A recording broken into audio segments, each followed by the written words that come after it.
يريد إسقاط النظام، نظام المآسي. الشعب يريد إسقاط النظام، نظام المآسي. أيها الشرفاء والشريفات، ونحن الآن نجدد الرسائل لمن يهمهم الأمر وندعوهم لتحمل مسؤوليتهم عبر الدخول في تفاوض جدي وندي ومثمر مع التنظيمات المناضلة في الساحة والمتواجدة في الميدان. نعلن بأننا لن نتراجع إطلاقا عن ضرورة اعتذار الحكومة لنساء ورجال التعليم بكل فئاتهم مساولين ومتقاعدين على إهانتهم وقمعهم لمجموعة من الأشكال النضالية. النقطة الثانية، سحب النظام الأساسي، لا تجميده ولا تجويده ولا تعديله، السحب ولا شيء غير السحب، إسقاط التعاقد وإدماج كل أساتذة وعضو الدم في إطار الوظيفة العمومية. الشعب يريد إسقاط التعاقد، الشعب يريد إسقاط التعاقد، الشعب يريد إسقاط التعاقد، الشعب يريد إسقاط التعاقد. والحوارات مشبوهة والشخيلة كرفدوها، والحوارات مشبوهة أساسيدة كيرفضوها.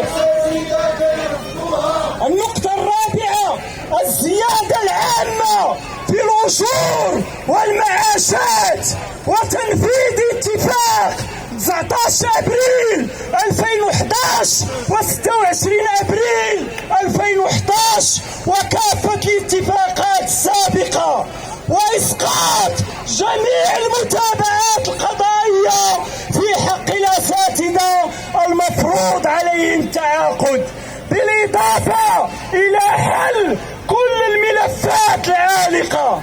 ختاما أيها الشرفاء والشريفات، نحيي بحرارة الأمهات والآباء المتضامنين والمنخرطين بوعي في نضالاتنا، ونذكر الجميع وتحية نضالية، وتحية نضالية، وتحية نضالية. أيها الآباء والأمهات، نذكركم من جديد بأن الشخيلة التعليمية هي جزء لا يتجزأ من هذا الشعب، فهم أيضا أمهات وآباء يتابع أبنائهم دراستهم في المدارس العمومية ويعانون ما تعانون ويكابدون ما تكابدون في سبيل تعليم أبنائهم وبناتهم. أيتها الجماهير الأستاذية، أيتها الشخيلة المناضلة والمكافحة والشامخة التي صدرت أروع الملاحم النضالية، برنامجنا النضالي مستمر، حيث لنا مواعيد نضالية سنعلن عن صيغها وتواريخها مستقبلا. ونحيي بالوحدة والتضامن، وبالوحدة والتضامن. المعارك ستطول ستطول ستطول، والوزير هو المسؤول، هو المسؤول، هو المسؤول.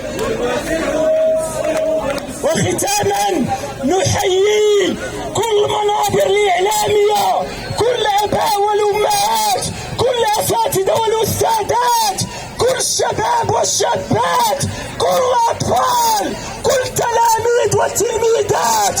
نحيي عموم جماهير شعبنا المكافح والمناضل والممانع والمقاوم بإرادته الفولاذية حتى النصر، وإنها لهبة وحراك تعليمي حتى النصر، ودمتم ودمنا للنضال الشريف أوفياء.